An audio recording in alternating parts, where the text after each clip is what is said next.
Welcome. I'm Ashley, I'm Stephanie. And I'm Jenna. and we are the Bone Club. Last month, we talked about what got us into forensic anthropology. On this month's episode, we'll talk about how. How did we get in?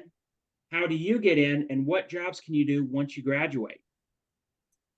So, to get started, how did you get in, Jenna? How did you get into academia? How did you get into this field?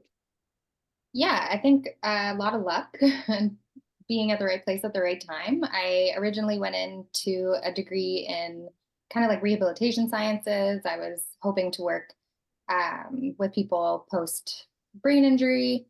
Um, and when I got out of my degree, I just wasn't feeling walking down that road for an extended period of time anymore. So I was just kind of floating around. I was working in a restaurant, and somebody that I worked with was working outreach at the University of Toronto. And he was telling me all about what he did and how he had a degree in forensic anthropology. And there were like light bulbs going off in my brain. I was super excited about that. He offered to show me around the campus. I met a couple important people, and then the next thing I knew, I was taking extra credit courses to catch up. I did a year of non-degree courses, so I had the anatomy, I had the osteology, but I was working on the forensics aspect of it. And then within the next year, I was in my master's, and that was kind of, I was always super in love with the idea of forensics. I've never been a math person, and I didn't think without chemistry or physics that I could ever be a forensic scientist. But the chips just kind of fell exactly where they did, and here I am with a master's in it. Stephanie, what about you?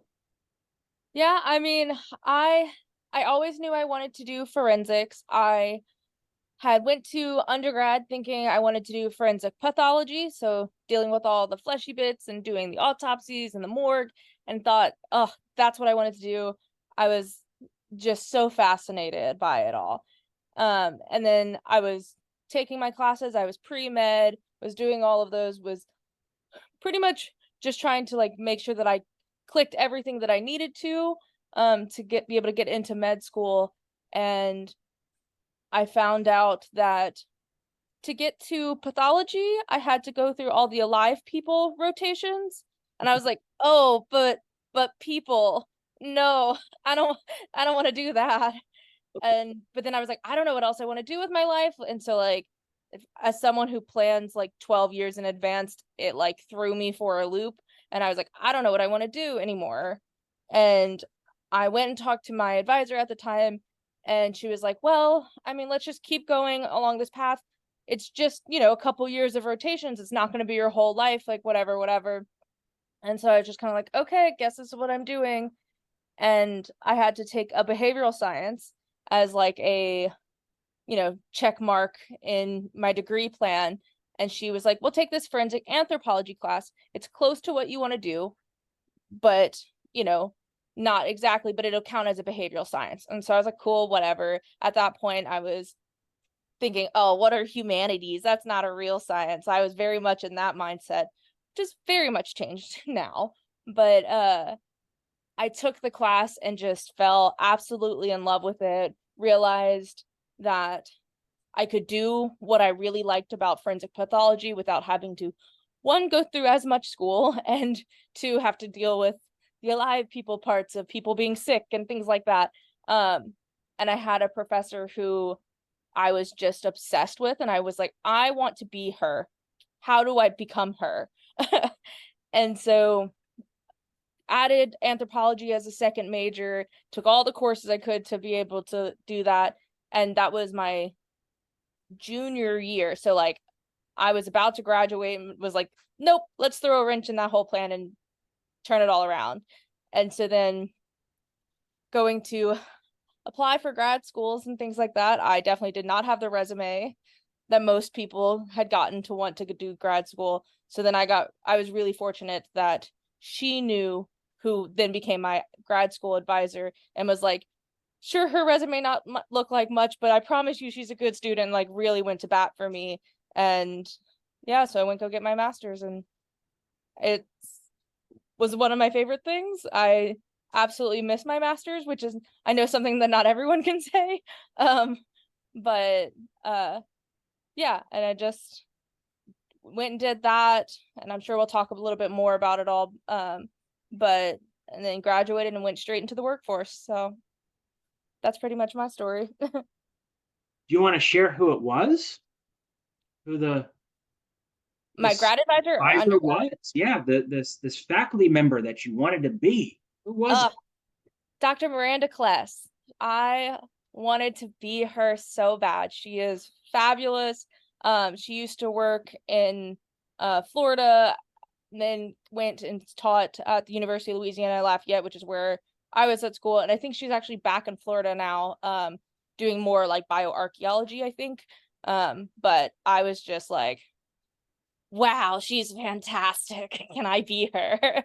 And was just like starstruck. But We do have our stars. I actually, like you all, I didn't actually start in forensic anthropology, coming up saying, this is what I want to do. I had a couple careers before I even got into this one. And the jump start was actually working as a surgical scrub nurse. And I decided to go back to school. There were some things that were going on, and I wanted to go back to school. And I went back to school, and I actually didn't even start my undergraduate degree in this in forensic anthropology. It was actually going into teaching English literature. I was an English lit major, and I was minored in anthropology, and I fell in love with anthropology, sociocultural anthropology, and discovered that I can marry the two together. That it actually was possible to marry the two together in forensic anthropology.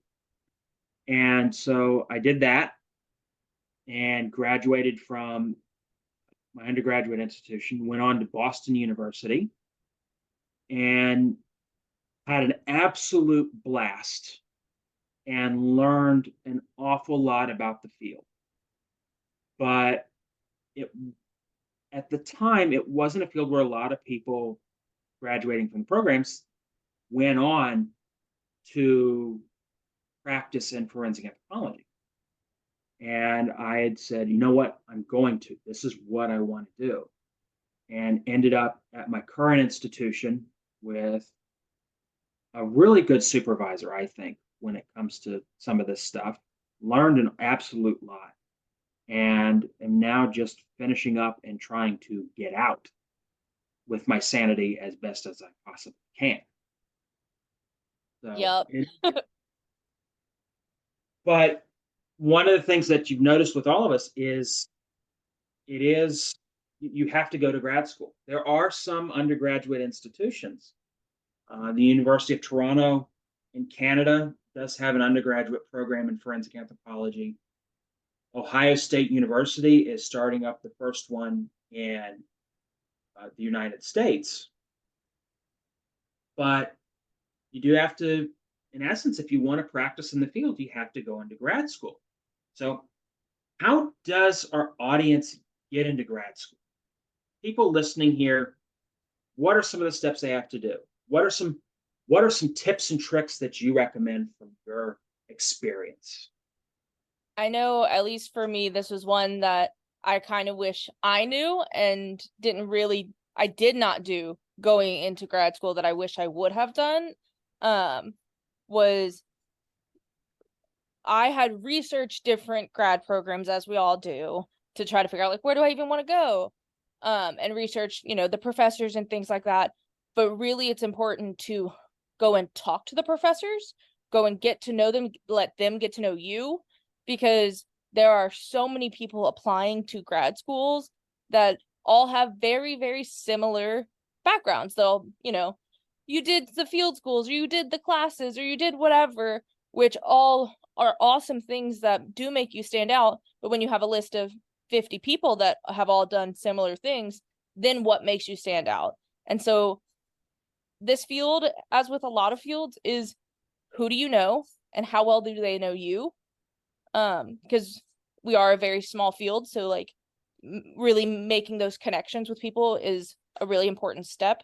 And so while I'm very happy with where I ended up and I would not change that for the world, I do think that if I were to go back and like, tell my past self something, it would be go do those, not just like email the professor, but like set up a FaceTime, set up a Zoom or whatever to actually like have like face-to-face contact with that person. So then when they see your resume, they know who you are already. They've met you. You know if you connect, because you might have very similar interests, but do not get along with each other at all. And so like knowing that stuff beforehand, I think is really, really important. And it's something that I didn't do that I wish I had done. That's something I can't stress enough, is going and meeting the faculty members, meeting those potential supervisors, talking with them, getting to know them. The number of people I've heard from where they get accepted into a program, they go into that program, and oil and water get along better than supervisor and student. Mm-hmm. It happens, and it happens all the time, and it happens everywhere.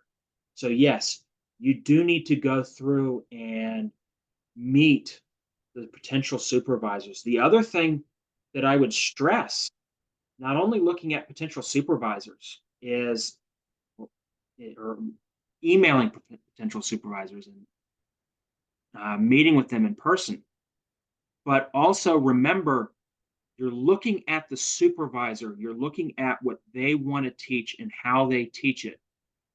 Don't worry about the name of the institution. Agreed.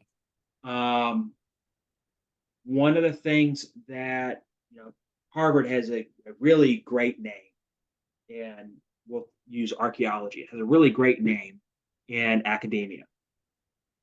Bioanth and their archaeology programs, not as great as a lot of other places. And that's true in a lot of different areas.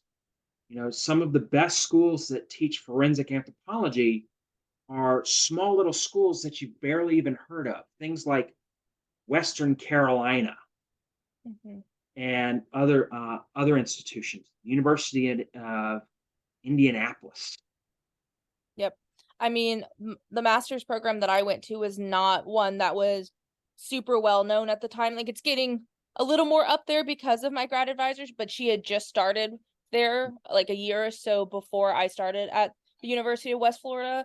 And even when like Googling, my Google basics of where are good anthropology programs for master's degrees, Google, send, right?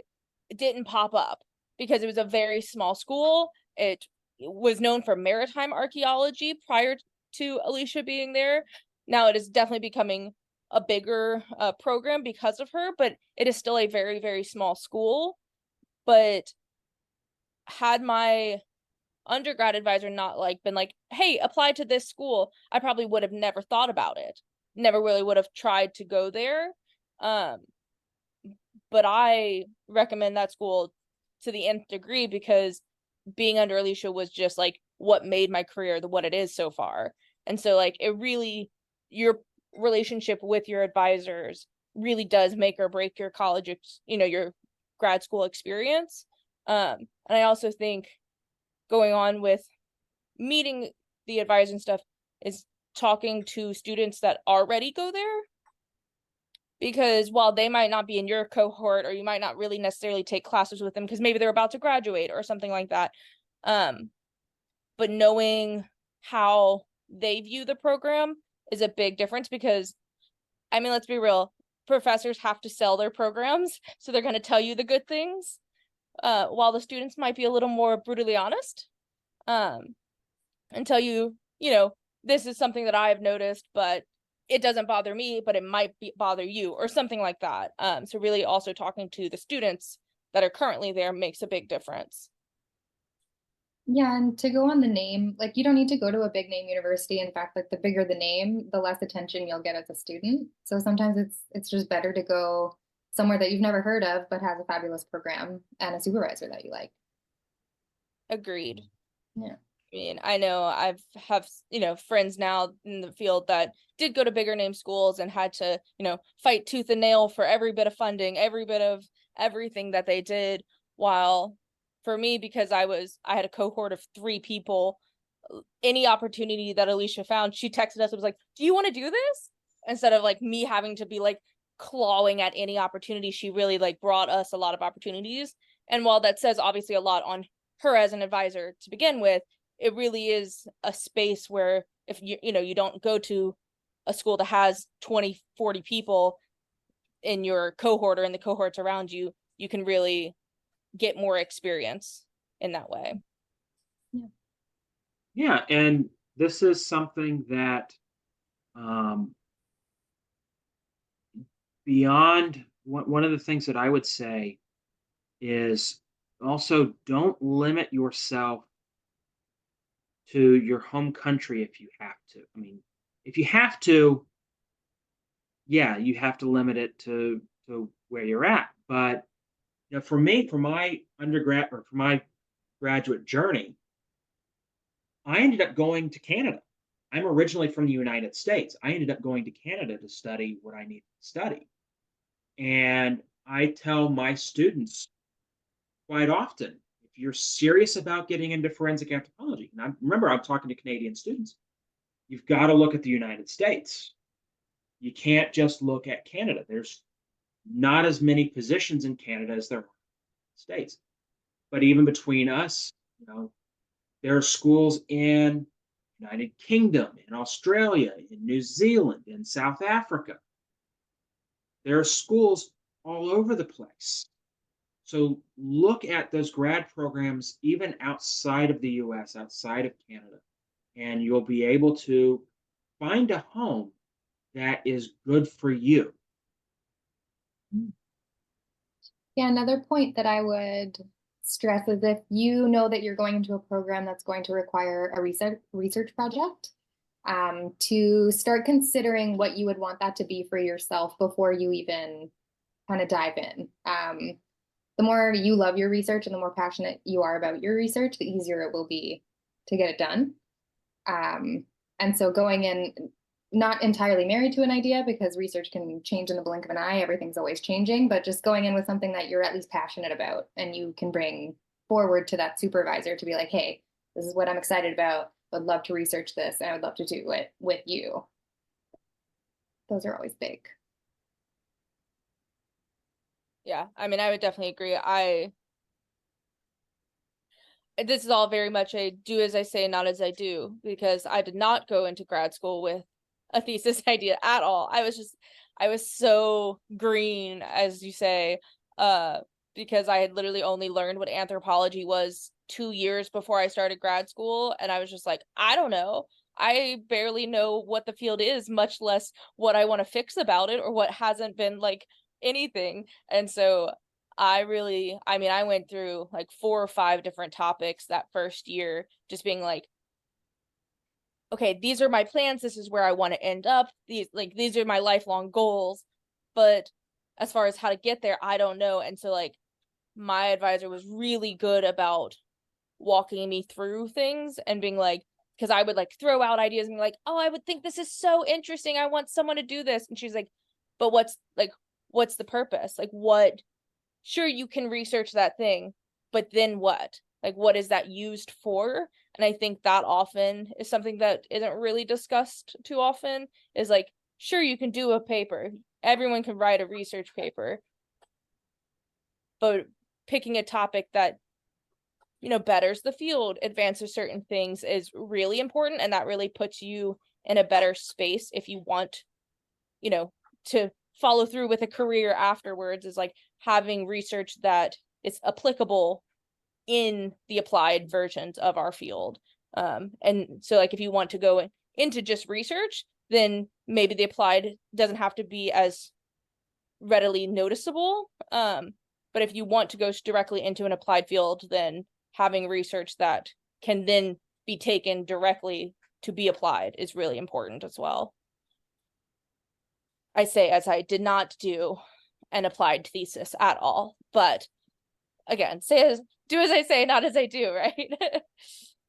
Well, and you don't have to necessarily have an applied thesis. I mean, my doctoral dissertation, yes, it applies to forensic anthropology, but let's be honest, it's not going to be used in forensic. But a lot of the research that came out of it, a lot of the research that I've done adjacent to it is applicable and is there to change things. Right. But the research is the research. So you can give yourself a little bit of leeway on that, but you have to always keep an eye towards on how can I better the field? How can I improve the field? How can I advance the field? And sometimes it's, you know, recognizing that while you're doing your master's degree, while you're doing your PhD, that you don't necessarily have to focus on just that one piece of research, but look at some of the other things. And if you are a master's student, one of the things, or an undergraduate student, but this is more for master's students, attach yourself to those projects. Really and truly, if you know someone in your cohort, someone who is working on another project that is outside of their dissertation, see if there's a way you can join in on that project and expand what you're working on. Don't be a one-trick pony. Look at everything. And the other thing about research that I think for me as advice to people is you don't necessarily have to do research that is related to what your supervisor or potential supervisor studies. Looking at my doctoral research, it looks at histology and protein degradations. My supervisor studies sex assessments. Wouldn't know the microscope that I look at if it was in the room with her. But that doesn't mean she looked at what I wanted to do and then say, no, this is outside my wheelhouse. And she has been extremely helpful for me because she's been focusing more on asking those questions that need to be asked of my research, which is more important than needing to mesh, research idea to research idea. No, I definitely agree with that. I know at least once you're in grad school or you're trying to write a paper, really having your committee be a super diverse committee that each of them has very different specialties is really important. Where I made sure that I had a cultural anthropologist, a forensic anthropologist, an archaeologist, or bioarchaeologist. I had someone who was a psychologist because for myself, I did my research on cognitive bias, which is a very psychological topic. And so having someone who's good at each of the different various facets of your research, that way they do question your entire paper, right? They question every little aspect to where it betters your research, because you don't want someone who thinks exactly like you to read it and be like, sounds good, done. You want them to question everything. That way it actually can be used in the future. And it's not just a 300-page paper that you wrote for nothing. You want it to be useful. And I know for myself, a big thing for the applied part, it's not necessarily that it has to be a method, right? I didn't mean applied in that way, but more just so that whether it be grad school or going to get a job after the fact, it's really how you market yourself, and having research that can be applied in however you see fit and be able to vocalize how it can be applied shows that you can market yourself. And as much as anthropologists, I think we're all a little socially awkward, a lot of it is personal marketing. How good are you at not only explaining who you are, explaining your interest, but explaining what you can bring to a team really makes a difference as far as getting into grad schools, getting those jobs, because it's a really competitive field. We're really small. There's not that many open spaces, and a lot of people find it very interesting. So you have to learn how to really market yourself, which is no easy task.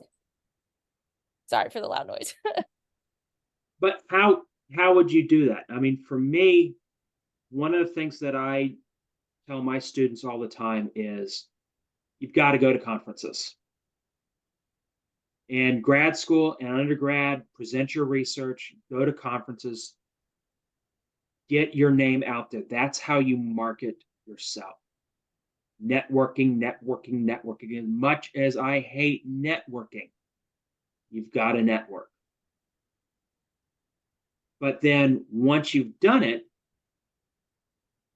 what are those job prospects? What is the availability to get a job? I mean, here we have a rather unique situation between the three of us.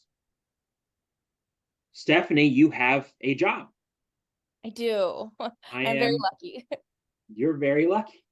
I am planning to graduate, and I am in the process of applying to job after job after job after job. Jenna, you just graduated. You now have the sheepskin to show everybody. Have you decided to get another one, or are you looking for a job? I am looking, only just so another point I would make is like diversity is great. Like all of us kind of switched our degrees, and I don't think there's any problem with that. I think the more knowledge you've taken from other disciplines, the better. And my problem is that I've only ever been in academia, and I have only ever worked in restaurants. So for me, I think my next stage of diversification is getting an office type, or corporate, something that's not a restaurant, and I'm not serving people food, but I'm expanding my ability to learn and grow.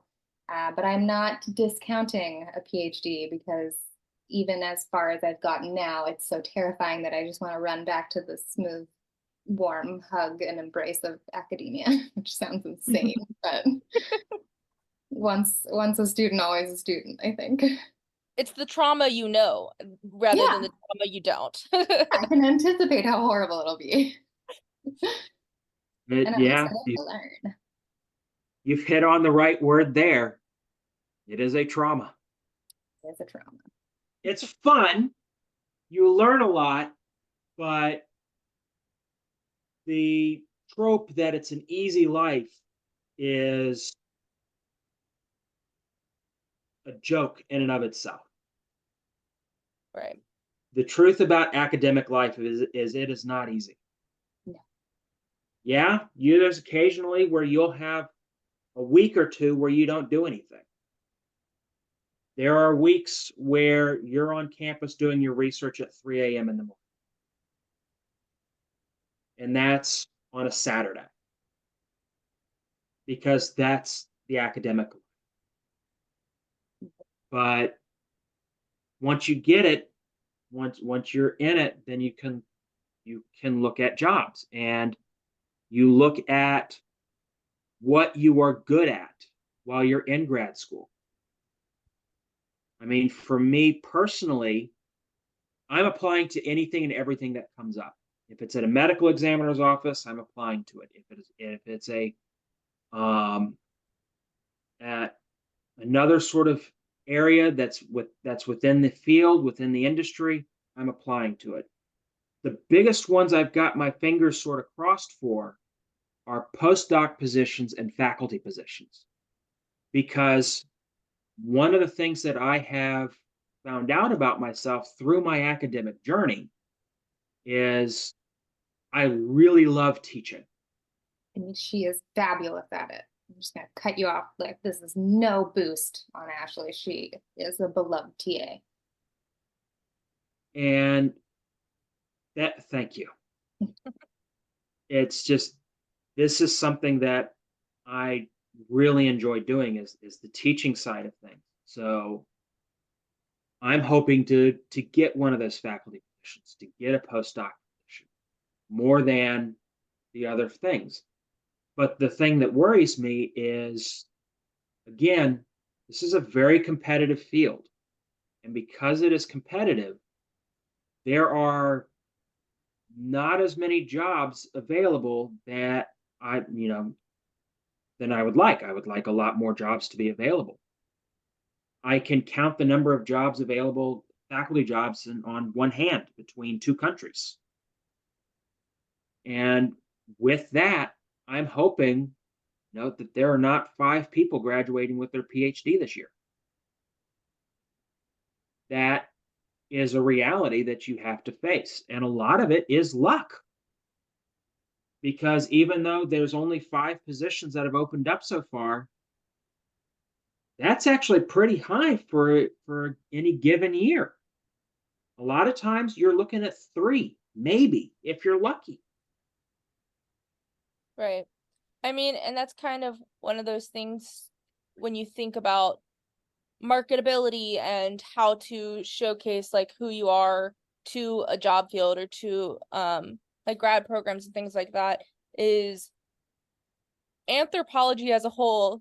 I mean, what is anthropology? It's the study of people, right? Like we're really good at understanding like the complex like social things that happen, and we have good management skills, and like there's a lot of things that get taught within the field of anthropology that isn't just applied anthropology. And so one thing that I know I've talked to some students and stuff about is like, maybe you don't have the check marks that are needed for a certain job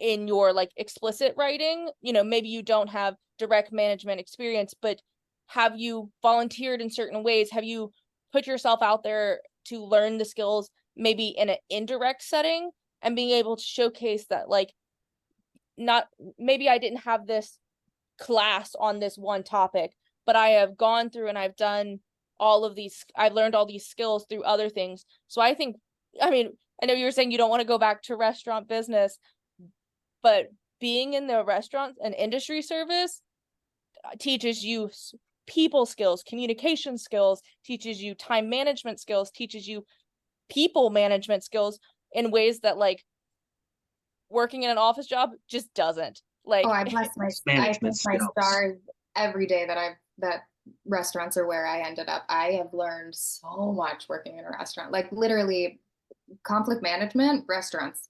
right. Want to learn how to deal with people if you have social anxiety, restaurants. Like it'll punch it right out of you. And so I think a lot of times we get, and I mean, I was definitely someone that did this too, of like, you go to apply to jobs and you're like, well, I took these classes and I have this degree and I blah, blah, blah, I have these direct experiences that are directly related to this thing, but you don't like, when you have to market yourself and like explain who you are and the skills you have, you're more than just the classes you took. You are your life experiences, and being able to show other people who you are really does make a big difference, because then not only are you showing them, I can learn on the job, I can learn on my feet, I can learn in settings that aren't a classroom necessarily, but also that what types of skills you have and how to communicate that to them, because communication, regardless of your job, is probably one of the biggest things you always have to do, because we're always dealing with other people. And so like learning how to talk about your skills and use those skills in different settings. And I know I said marketing yourself a bunch already, but like it really is just like how to market yourself to the jobs you want, to whether it be academic or applied or whatever. And then also just like, I know for me, this is one thing I'm learning a lot for myself, is I did not like teaching. I don't want to teach. I don't want to do academia. I'm very much an applied science person. But I think both parts of the forensic anthropology field can learn a lot from the other half, essentially, because there's a lot of things that applied scientists kind of ignore, like theory and things like that, that academic scientists are really good at. While sometimes academic scientists can get really into theory and forget how to actually use this thing in real life. And so I think it's good to have both of those skill sets kind of intertwined with each other, even if you don't necessarily have direct experience in those things. Surrounding And yourself. there is something about marketing that you can do while you're in school, if you are in school. One of the things that I would recommend to students is join student organizations, not just as a member, but work in some sort of leadership role. If you are in grad school, if you're going to grad school, join professional organizations as student members and try to serve in positions such as student liaisons and on various committees if you're allowed to. That shows that, one, you're interested in the field beyond just the methods and the theories. You're actually interested in the field. It also shows that you can work with people to help better the field. And that is a massively marketable skill that you can't get sitting in a classroom. You can't get sitting in the lab. You have to be able to work with people and show that you can work with people. And one of the best ways to do that is by serving on different committees, serving in different organizations. Right. And looking at what those organizations can do for your institution, how it betters the institution.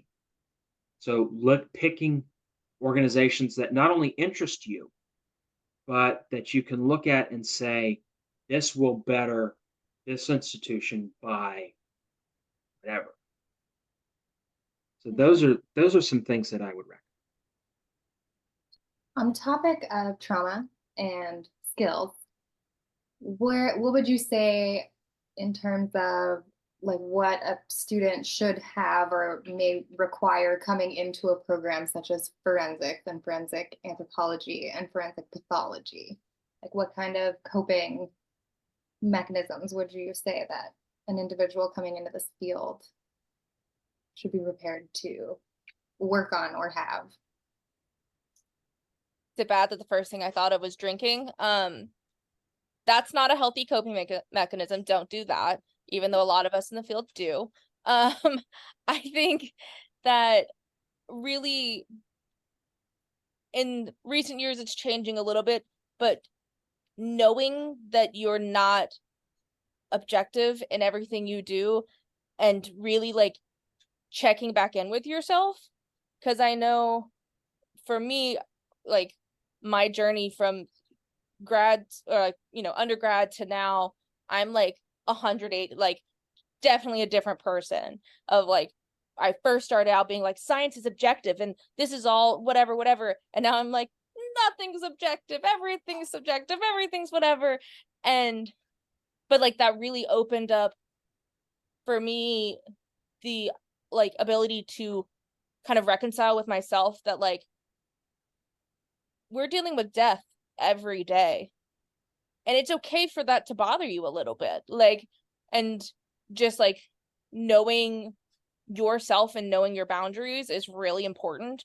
And that's really hard to tell someone at, what are you, 21 when you might enter grad school, 21 and older.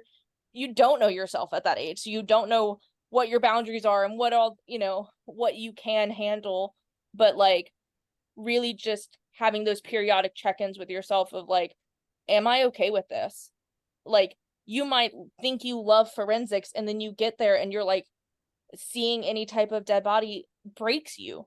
And not necessarily that being broken is a bad thing, but does it affect your ability to do your job? Does it affect your life outside of your job? Because I think a lot of us in the field have a hard time having that work-life balance. So like, does your job bleed into every other aspect of your life in good or bad ways? Having those check-ins with yourself is really important. And then setting those like firm boundaries for yourself of like, I won't accept these things. And I think that's important technically in every aspect of your life, but especially your job, and especially for, at least for me, what I've noticed in the field is like we all care so deeply about the field and about the work that we do, because forensic science and like forensic anthropology is a very humanistic science. We're working with very traumatic events and very like, you know, just like hostile things sometimes. And so we care so deeply, and so just like making sure that you take time to check back in with yourself. um yeah, I guess that's what I've got.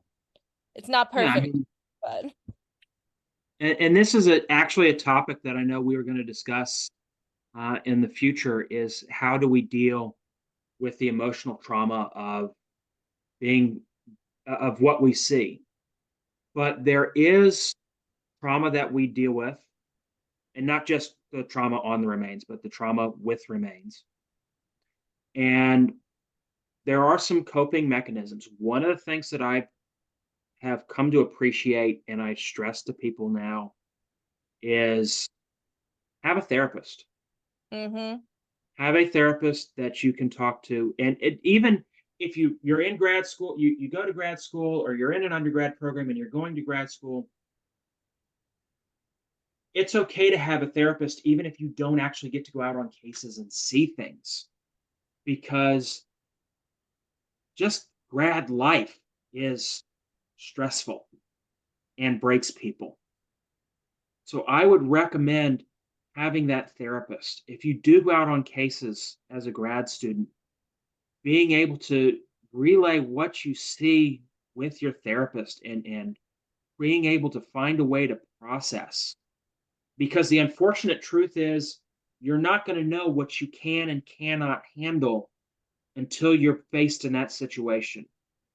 The Exactly. number of people I have worked with in my field, both in the forensic pathology side of things, when I was helping people with autopsies, or as forensic anthropologists, that have dropped out of the field in its entirety with their first kid, or have dropped out as being forensic anthropologists when they've graduated from working with just skeletons to, all right, now I have a set of remains that has soft tissue on it, that has badly decomposed, that was a part of a fire.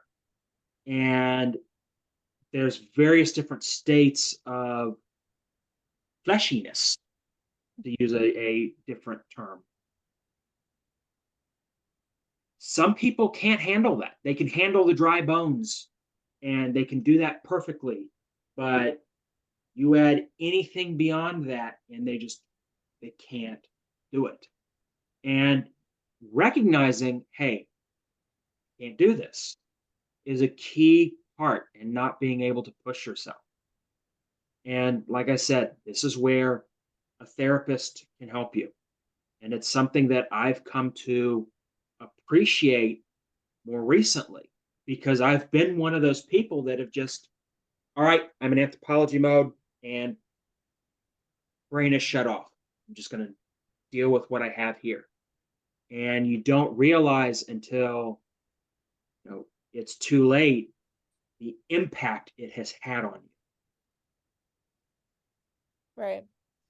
And I think it's okay for things to have impact on you. I think a It lot of is. times we want so badly to not like to make our morbid jokes and say, "Oh, it's all fine. We have a dark sense of humor," which I do think a lot of us do. But it's okay to not only have that dark sense of humor, but to also recognize that it does affect you. I mean, I know for myself, like working, primarily in a field like in like a job setting that like works with past wars and things like that, where like, it is mostly skeletonized. Very rarely do I get tissue, though sometimes you get hair and nails and that kind of grosses me out, but it is what it is. Um, but like you can very easily step away sometimes in those situations. But now anytime I see like a little old man with like a war hat on, I immediately cry because the people that are on my tables would have been their age. And like that stuff that like I never thought I would, like, not necessarily that I wouldn't care about, because I do care, but like I didn't think it would affect me in that way, where like I might not cry at work because I can get my work done, but then I'm at the grocery store and a little old man who has a Korean War vet hat on makes me cry because I haven't fully dealt with things. And so like those are the times that I'm like, okay, check back in with myself. Why am I feeling what I'm feeling, and like how to process those things. And I also think like if you're not already to the point of grad school, or you're those types of things, you're just thinking I might want to do this field, I think like internships and volunteering is a really, I won't say easy because it's very hard to get them because they're unpaid and there's all those issues with internships and stuff like that, but having, if you can get the opportunity to see what the job is like before going through the schooling and going through, like, I would hate for someone to go through grad school, get lots of student debt, to get on their first job and be like, oh no, I don't want this. And then not necessarily that it's a waste because you learned a lot, but it sometimes can feel that way because you're like, I've done so much to get to this point and now what? And you feel kind of stuck.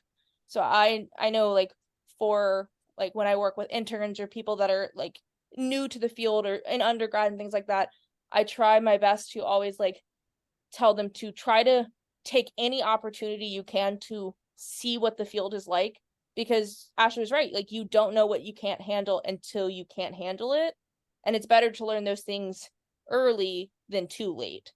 I know for myself, uh I was lucky, not lucky. I don't know how to explain that, but in high school, I had an internship in a pathology lab because I thought I wanted to do pathology. And the first autopsy I ever saw was on a newborn. It doesn't quite get much sadder than that. Woof. Yeah. And so like for me that was like a very staunch like, all right, you either like this or you don't, because this is rough. Throwing Um you right into the fire with that one. right. And so like, not to necessarily say that everyone needs to start their career with an autopsy of a newborn, but sometimes throwing yourself into the fire a little bit to see if you even like the thing. Because luckily, you know, the pathologist that I was working under at that point was very kind and very understanding of like, if you are not okay, walk out at any time. And like having those opportunities to jump into the fire, but know you can get pulled out without it really, hopefully not affecting too much, I think is really important as far as like if someone, you know, whoever's listening is thinking they want to go into this field, is like try your hand, meet people, and try really hard to get those opportunities, as few and far between as they are, but And one of the things that you can do is email an anthropologist that you know is in your area. You can always look to see if there is somebody in your area through the American Board of Forensic Anthropology's website, and ask if you can shadow them for a day. Say, tell them exactly what you're looking for, that you are planning on entering this field, you have this experience, you want to make sure that this is the right field. Would it be possible to go speak to them for and talk to them, and then, if possible, shadow them in their job duties for a day, and see what's going on. But this is actually a very interesting topic, and maybe one that we can delve into next month, because I think it is something that needs to be addressed. It's something that our field is just now at the very, very baby steps of working on and working towards. Yeah. Is this, how do you deal with the emotional trauma of what we see and how we deal with things? And I I think think with that's something that would be good. yeah, and I think with like the influx of like, murder porn, and there's just infinite amounts of crime stuff that you can take in, and you might think, I love this. I love listening to these crime podcasts. I love watching all these murder documentaries. I love watching all these true crime cases, but it is sexy on the screen to a point, and then you need to be prepared that it's not on the screen anymore. And there are things to be considered before you jump into a degree or a career kind of thing. No, I mean, that is a great point of the TV, because I mean, I know we talked about this a little bit last podcast, but like I feel like a lot of us really liked, our crime shows and things like that, and the job is not that.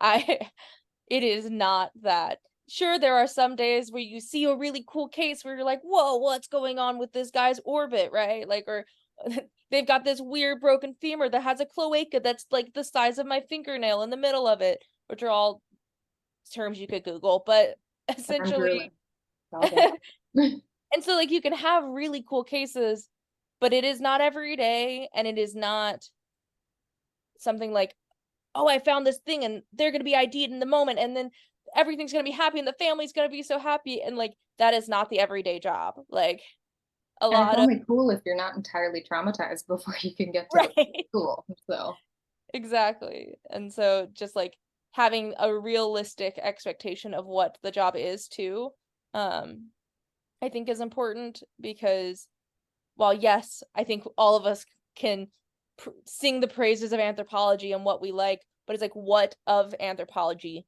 do you like? Because what you might see on TV is not really what anthropology is. So is the thing you really like about anthropology something that actually we do? Or is it something that sounds like we do, but it's not actually our job? Like, I wish I could tell you that I have hydrated, old fingerprints to get a fingerprint from someone. I have not ever done that.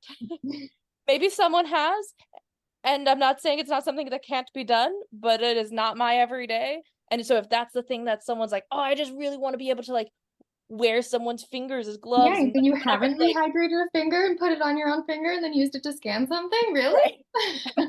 And so like, if that's what you're really wanting out of the field, maybe reevaluate a little bit. But like, so just like having a really realistic viewpoint of not only what the field is, what the job is, and what you can handle as a person, because not everyone can handle it, and that's okay too. Yep. Well, I think we've covered a lot today. I think we have a good setup for next month. So until then, I want to thank you all. I'm Ashley. I'm Jenna. And I'm Stephanie. And we are the Bone Club, and we will see you next month. See you later.